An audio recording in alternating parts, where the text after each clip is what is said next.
Où que vous soyez, la mort vous attendra. Où que vous soyez, la mort vous attendra. La seule solution est de se préparer pour ce jour. Le jour où l'ange de la mort va venir récupérer ton âme. Et il arrivera. Ne pense pas que ce moment-là est loin de toi. Il peut arriver à tout moment et personne n'a la garantie. La mort, c'est un malheur. C'est une chose qui est très grave. Au point où Allah subhanahu wa ta'ala l'a appelé en ces termes dans le Coran, musiba. إذ أنتم ضربتم في الأرض فأصابتكم مصيبة الموت. Allah subhanahu wa ta'ala a appelé la mort musiba, malheur.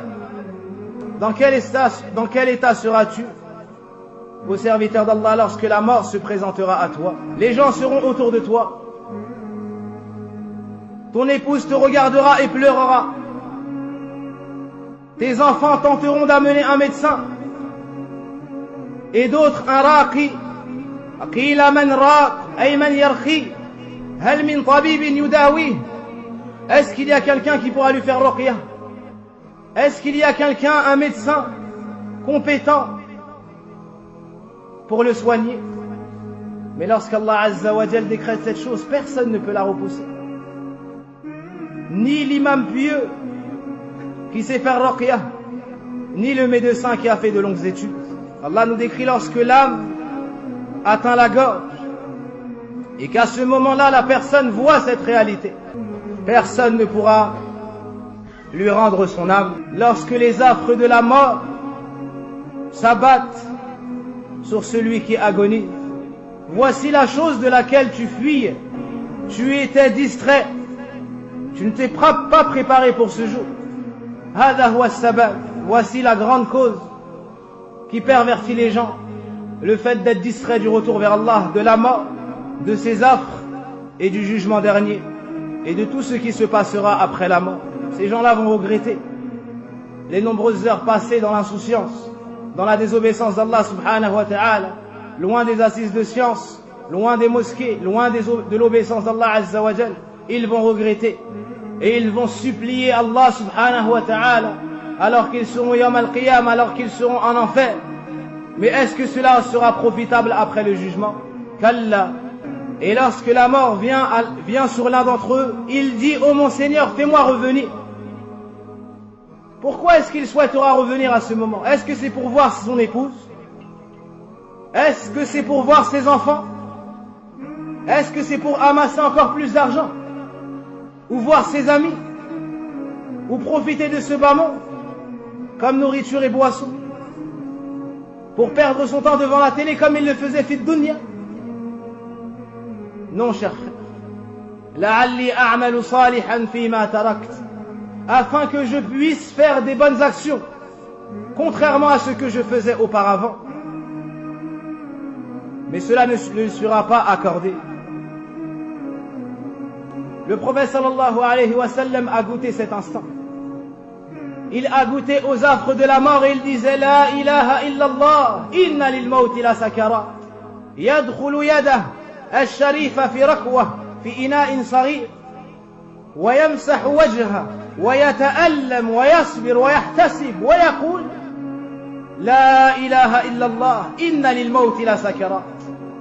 Notre prophète bien-aimé sallallahu alayhi wa sallam a goûté aux affres de la mort. Il souffrait tellement qu'il a demandé à ce qu'on lui apporte de l'eau. Il mettait sa main dans l'eau, il s'essuyait le visage et disait: nulle divinité ne mérite d'être adorée en dehors d'Allah. Certes, la mort a ses affres. Pose-toi la question: comment est-ce que tu vas mourir? Dans quel état est-ce que tu seras au moment de ta mort? Aujourd'hui, tu pries sur les gens. Demain, ils prieront sur toi. Aujourd'hui, tu laves les morts. Demain, c'est toi qui seras lavé. Aujourd'hui, tu dis: Fulan qad mat, ghadan sayuqalu fika qad mat.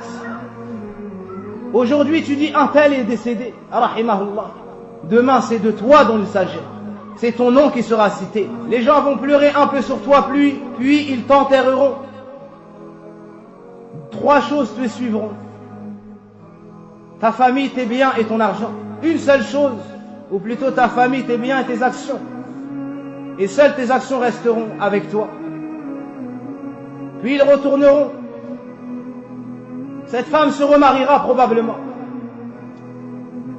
Ses enfants vivront sous le toit d'une autre personne. Ton argent deviendra l'héritage.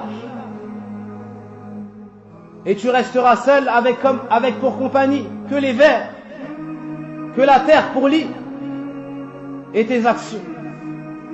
Donc ce que tu veux trouver demain dans ta tombe, prépare-le et avance-le aujourd'hui. Car demain, wallahi, une parole dans ta tombe, tu ne pourras pas la prononcer pour te rapprocher d'Allah subhanahu wa ta'ala.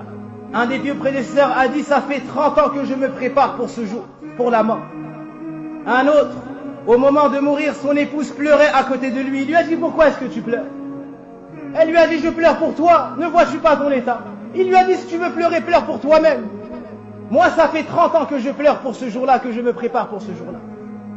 Il a été rapporté des pieux prédécesseurs que si on avait dit à Hamad ibn Salama, il ne te reste qu'un jour à vivre, il n'aurait pas trouvé d'action à ajouter. Subhanallah. Il n'aurait pas trouvé d'action à ajouter. Pourquoi? Parce que chaque jour il vivait ensemble. Omar ibn Abdel Aziz, rahimahullah ta'ala, une nuit s'est réveillé en sursaut et a crié. Puis il a pleuré jusqu'au Fajr. Ils sont alors partis chercher un grand savant. Si mes souvenirs sont bons, Abu Hazim. Ils lui ont dit, il n'arrête pas de pleurer, on ne sait même pas pourquoi. Alors au matin, il lui a dit, Ya Akhi, pourquoi est-ce que tu pleures ainsi? Il lui a dit, je me suis rappelé un verset du Coran où Allah subhanahu wa ta'ala nous dit qu'il va nous faire montrer des choses auxquelles nous n'avions pas pensé. Et j'ai peur de ce que je vais trouver ce jour-là. Alors Abu Hazim s'est mis à pleurer avec Omar ibn Abdel Aziz. Si après la mort, ne pensez pas que l'affaire s'arrête. Si seulement la chose avait été comme cela, alors la mort a été un repos pour tout le monde, comme a dit Ali ibn Abi Talib. Mais non, après la mort, il y a l'épreuve de la tombe, puis il y a la résurrection, puis il y a le jugement.